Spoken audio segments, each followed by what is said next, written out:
Welcome to the deep dive. Today we're going microscopic.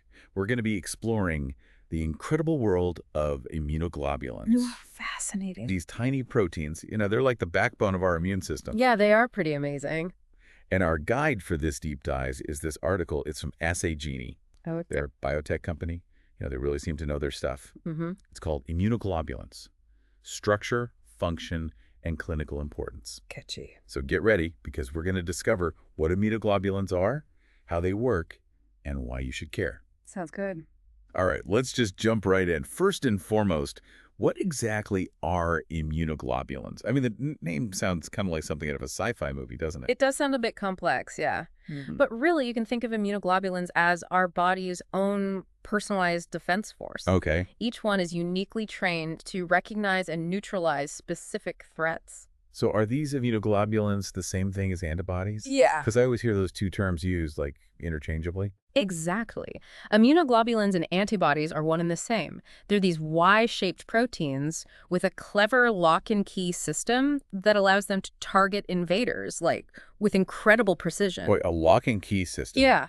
So each antibody has a unique key that only fixes a specific lock on a foreign invader. Precisely. And that lock is what we call an antigen. Okay. It's a molecule found on the surface of things like bacteria or viruses, anything that your body perceives as a threat. The antibody's unique key is located at the tips of the Y. It's called the variable region, and that's what allows for such specific binding. That's pretty incredible. It's like each antibody is a specialist. Yeah. Like trained to take down one particular enemy. It makes you wonder, how many different types of these antibodies are there? Well, you actually have 5 main classes of immunoglobulins, each one with its own specialized role in protecting you. You can think of it kind of like branches of the military. You've got your frontline troops, your long-range specialists, and your rapid response team all working together. Okay, I am definitely intrigued. So who are the key players in this immunoglobulin army? Well, first up, you've got IgG, Okay. the most abundant type in your bloodstream. This one's like the veteran, providing long-term immunity after you've fought off an infection or received a vaccine. Ah, It's also the only antibody that can actually cross the placenta wow. to protect a developing fetus. That's incredible. So IgG is about long-lasting protection, and it even helps defend babies before they're even born. That's fascinating. What about those frontline troops that you mentioned? That would be IgA. You find it primarily in mucosal surfaces, Okay. like your respiratory and digestive tracts. Think of them as guarding the entry points, Yeah. preventing those pesky pathogens from gaining a foothold. So IgA is like the border patrol of our body, constantly on guard. Okay, who else is in this incredible lineup? Next, you have IgM, the first responder. These antibodies are quick to mobilize against new threats, and they're especially good at clumping invaders together, making them easy targets for other immune cells. So IgM is like the SWAT team, ready to jump into action at a moment's notice. What about the other two? Well, then there's IgE, which is a bit of a wild card. Okay. It's involved in allergic reactions, sometimes overreacting to harmless substances like pollen or pet dander. So IgE is the one responsible for those pesky allergy symptoms. No wonder it's considered a wild card. And what about that last mysterious member of the Fab Five? That would be IgD. And it's true we're still unraveling all of its secrets. We know it plays a role in B-cell activation, but its exact functions are still being actively researched. So we've got our long-term protector, our frontline defender, our rapid response team, our overzealous member, and our mysterious agent. This immunoglobulin army is sounding more impressive by the minute. It truly is. And it all starts with those B cells you mentioned earlier. They're the ones responsible for producing this diverse army of antibodies. Okay, so B cells are like the factories churning out these immunoglobulin warriors. But how do they know which type of antibody to produce? Is there some sort of internal communication system? You hit the nail on the head. There's a remarkable process called class switching, where B cells can actually change the type of antibody they're making, Oh, wow. depending on the specific threat. So it's like they're adaptable, switching gears based on what the enemy's throwing at them. Exactly. It's a dynamic system that ensures your body is always equipped to fight a wide range of invaders. But it gets even more fascinating when you consider that IgG, the veteran we talked about, isn't just one entity. Wait, there's more to IgG. I'm all ears. Absolutely. IgG is actually divided into 4 subclasses, each with its own unique set of abilities. It's like having different ranks within that veteran squad, each specializing in a particular combat tactic. This is incredible. I'm starting to see just how complex and adaptable our immune system truly is. Uh-huh. But with so much specialization, I have to wonder what happens when things go wrong in this intricate system. Mhm. It's amazing to think about all these different immunoglobulins all working together, to keep us healthy. But like with any complex system, I imagine things can go wrong. Oh, for sure. What happens when this intricate antibody network gets disrupted? Yeah, that's a great question. They're right. There are a number of things that can disrupt this delicate balance. We've already talked a bit about, deficiencies where your body isn't producing enough of certain antibodies. Hmm. These deficiencies can either be primary, meaning they're genetic, or secondary, meaning they're acquired due to outside factors. So with primary immunodeficiencies, someone is essentially born with a glitch in their antibody production system? Exactly. And there are many different types, each affecting different aspects of antibody production. For example, you might have heard of X-linked agammaglobulinemia. Okay. In this condition, it mainly affects males, and their body just can't produce mature B cells. Oh, wow. This results in extremely low levels of all immunoglobulin classes. That sounds really serious. Yeah, I mean, without those B cells and the antibodies they produce, the body must be incredibly vulnerable to infections. Absolutely. It's like having a compromised defense system, Right. leaving these individuals susceptible to recurring and, potentially life-threatening infections. So how are these primary immunodeficiencies managed? I mean, is there any way to compensate for this lack of antibodies? Thankfully, there is. Management typically involves lifelong immunoglobulin replacement therapy. Okay. Patients receive regular infusions of antibodies sourced from healthy donors. Hmm. It's essentially giving their immune system the missing ammunition it needs to fight off infections. Makes sense. Providing those essential antibodies from an outside source. Hmm. Now, you mentioned secondary immunodeficiencies, Yeah. the ones that are acquired later in life. What kind of factors can trigger these? Well, it's a wide range, actually. Secondary immunodeficiencies can develop as a consequence of certain infections, like HIV, Okay. which directly attacks the immune system. Certain medical treatments, like chemotherapy for cancer, can also suppress the immune system as a side effect. And even malnutrition can lead to secondary immunodeficiency because your body simply lacks the necessary nutrients to effectively produce those antibodies. It's fascinating yet slightly alarming. How many different factors can impact our antibody production? So treatment for secondary immunodeficiency, I guess, really depends on addressing the root cause, Right. whether it's an infection, a medication side effect, or nutritional deficiencies. Exactly. Identifying and addressing that underlying cause is really key to restoring that immune system balance. Okay. Now, we've talked a lot about deficiencies where antibody production is too low. But what about the opposite scenario? You mentioned earlier that sometimes there can be an overproduction of immunoglobulin. Right. You called it hyperglobulinemia. Yes. What causes this overproduction and what kind of impact does it have on the body?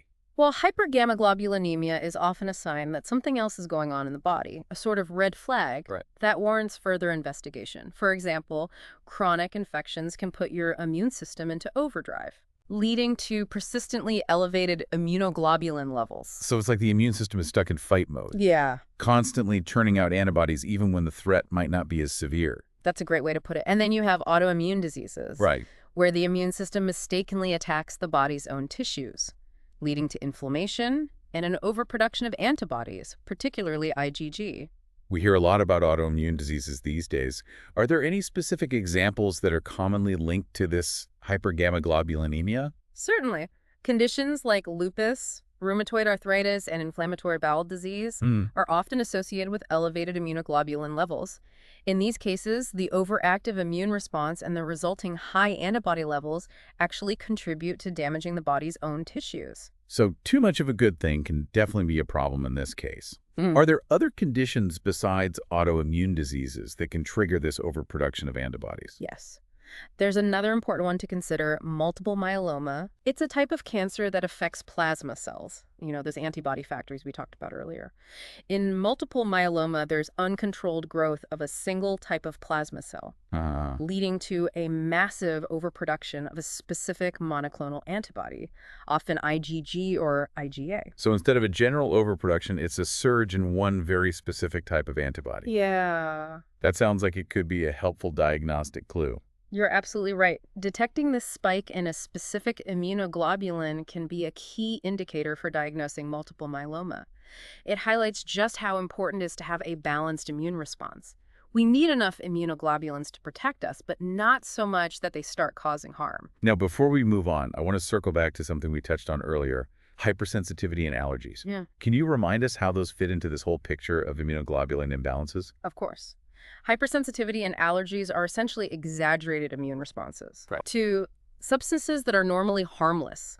It's like your immune system misinterpreting a threat and going into overdrive, leading to those, uncomfortable and sometimes even dangerous allergic reactions. Right. We talked about IgE antibodies being the main culprits in these allergic reactions. Sure. Can you walk us through how that cascade of events unfolds? Sure. When someone with an allergy encounters their specific allergen, let's say pollen, Okay. their IgE antibodies, which are already primed against that pollen, bind to mast cells. Okay. These mast cells are like sentinels stationed in tissues throughout your body. So the IgE antibodies are like the alarm system, alerting those mast cells to the presence of the allergen. Exactly. And when that pollen binds to the IgE on the mast cells, it triggers the release of histamine and other inflammatory chemicals. Ah, histamine. That's what causes all those classic allergy symptoms, like the sneezing, itching, and watery eyes. That's right. Histamine causes blood vessels to dilate, which leads to swelling and inflammation. It also irritates nerve endings, causing that itching and sneezing you mentioned. And in the airways, it can trigger bronchospasm, Oh, right. making it harder to breathe. So it's really those mast cells and the histamine they release that are responsible for turning something harmless like pollen into a trigger for those miserable allergy symptoms. Precisely. And the severity of the reaction really depends on how much histamine is released. In mild cases, it might just be some sneezing and itching. But in severe cases, it can lead to anaphylaxis, a life-threatening allergic reaction. That sounds terrifying. Yeah. It really highlights how important it is to manage allergies, especially if you know you have severe reactions. Absolutely. And thankfully, there are many ways to manage allergies, from avoiding triggers and taking antihistamines to more targeted therapies like immunotherapy, which can help retrain your immune system to tolerate those allergens over time. Well, this has been a fascinating deep dive into immunoglobulin disorders, but I have to admit, it's a lot to take in. It's incredible how much can go wrong when this intricate system gets disrupted. It certainly highlights that delicate balance within our immune system and the importance of early diagnosis and proper management of these conditions. But before we wrap up this part of our exploration, I want to touch on one more important aspect: how we actually measure immunoglobulin levels. Oh, that's a good point. You mentioned earlier that measuring these levels can be helpful for diagnosis. Can you explain how that's done and what kind of information that provides? Certainly. Measuring immunoglobulin levels is done through a common blood test called serum protein electrophoresis. Okay. This test separates the different proteins in your blood, including immunoglobulins, based on their size and electrical charge. So it creates a sort of profile of all the proteins circulating in your blood. Exactly. And by analyzing this profile, doctors can get valuable insights into the state of your immune system. For example, low levels of a particular immunoglobulin class might indicate a deficiency, while high levels could suggest an overactive immune response or a specific condition like multiple myeloma. So it's not just about the overall amount of immunoglobulins, but also the specific patterns and proportions of the different classes Right. that provide those diagnostic clues. Precisely. And this test can also be used to monitor the effectiveness of treatments. Okay. For example, in patients receiving immunoglobulin replacement therapy, doctors can track whether those immunoglobulin levels are being adequately replenished. It's amazing how much information can be gleaned from a simple blood test. It really underscores how valuable these tools are in diagnosing, monitoring, and managing a wide range of conditions, all related to immunoglobulins. Absolutely. It's a testament to how far we've come in understanding this complex system and harnessing that knowledge to improve human health. This deep dive has been incredibly informative. But I'm actually excited to explore what the future holds for immunoglobulin research and treatment. It feels like we're on the verge of a whole new era in medicine.